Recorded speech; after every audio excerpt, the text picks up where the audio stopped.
Tbilisi Dry Bridge Market is a large daily street market in central Tbilisi, in and around the Diana and March the 9th parks.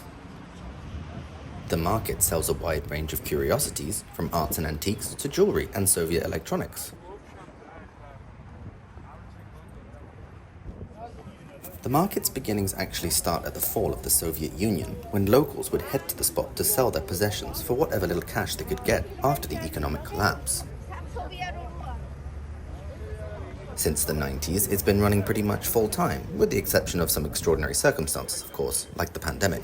But while the market's beginnings are steeped in the unhappier times in Georgia's history, today it has become a famous and vibrant spot where you can find tons of genuinely interesting trinkets.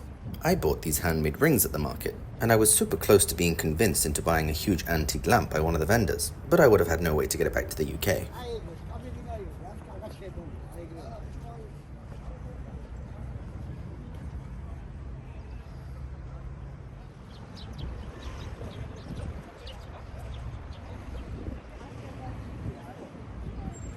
Over the past few years, the capital's authorities have upgraded the areas and continue to open up new areas for the stalls, very much turning it into one of the capital's main spots to visit. I bet in a few years it'll be double in size.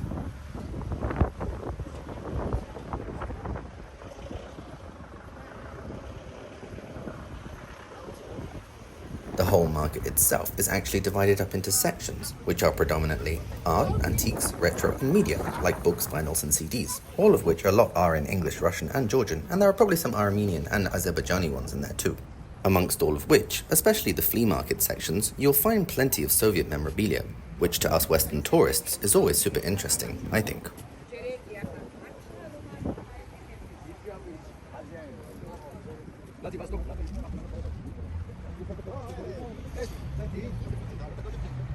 If you want to visit Dry Bridge Market, head to Dry Bridge in central Tbilisi. Closest metro station is Liberty Square. It's usually open every day from 10 till 5, all year round weather permitting, except for the major holidays. This part of the world can still be a bit funny about card payments, including the flea market, so make sure to definitely have cash to hand when visiting. Also be prepared to deal with the old-fashioned bargaining, but it does help if you speak Russian or, of course, Georgian, as most of the vendors are bilingual. Thanks for tuning in through another video, everyone, and as always, ciao for now.